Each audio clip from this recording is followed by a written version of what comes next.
La différence autistique s'affirme et s'accroît au XXIe siècle. Siècle à vivre veut faire reconnaître que l'autisme n'est ni une maladie, ni une folie, ni même un handicap. C'est avec cette proposition que Jean-Claude Maleval initie l'introduction de son plus récent livre. Publié en 2021, la différence autistique est déjà connue dans divers pays et bientôt a commencé à manquer dans les stocks des librairies. En feuilletant ses premières pages, le lecteur comprend tout de suite pourquoi. Il y a longtemps que Maleval se consacre à l'étude sur l'autisme, mais il est important de noter dans les titres de ses autres ouvrages que ses recherches ont toujours été liées à la psychose et à la folie en général. Nous pouvons lire sur les couvertures Logique du délire, folie hystérique et psychose dissociative, la forclusion du nom du père, l'autiste savoir, l'autiste, son double et ses objets, écouter les autistes, étonnante mystification de la psychologie autoritaire et repères pour la psychose ordinaire. Ainsi, ce n'est pas surprenant que les premiers chapitres de la différence autistique abordent la question de sa distinction. Pourquoi l'autisme n'est pas une psychose? Interroge Maleval. La référence à Rosine Robert Lefort est évidente, comme il l'a montré dans la publication antérieure. Il présente alors sa thèse de l'aliénation retenue, qui aujourd'hui oriente les cliniciens sur la relation du sujet autiste avec le langage et les effets de ne pas faire de la langue une élucubration de savoir, selon la définition du langage dans le dernier Lacan. Dans son nouveau livre, Maleval développe une élaboration détaillée à propos de ce concept de l'aliénation retenue, fondé sur la portion freudienne et sur l'enseignement de Lacan.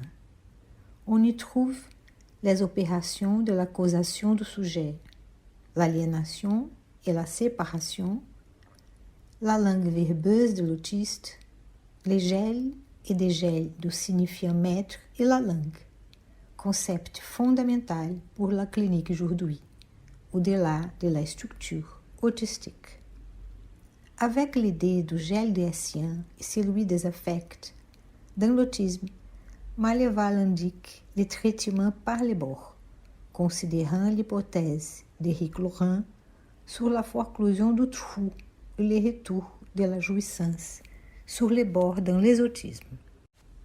Maleval dialogue avec d'autres approches sur l'autisme et expose des arguments pour la question qu'il soulève. Nourrir l'intelligence de l'autiste ne suffit pas, dit-il. Sans faire aucune réserve sur la thérapie qui présente des résultats significatifs obtenus, Maleval souligne que seule la psychanalyse fournit un cadre théorique pour aborder les angoisses et la spécificité du fonctionnement affectif de l'autiste. En cela, elle reste indispensable, dit-il. Pour devenir un partenaire du sujet autiste dans son traitement par les bords, soit par la construction du bord du corps ou par son videment, un lien subtil de travail est la condition primordiale. Si Freud a présenté quelques obstacles au travail analytique, et dans sa célèbre phrase, Lacan a énoncé que l'analyse ne doit pas reculer devant la psychose, nous remarquons qu'avec Maleval, l'approche lacanienne conduit à ne pas reculer quand elle aborde o transfert du sujet autiste. Dans son 4e chapitre, il expose diverses modalités du transfert de l'autiste. Le transfert entravé et destructeur, le transfert à un objet familier maîtrisé, le transfert fusionnel en double et le transfert sur un assistant discret.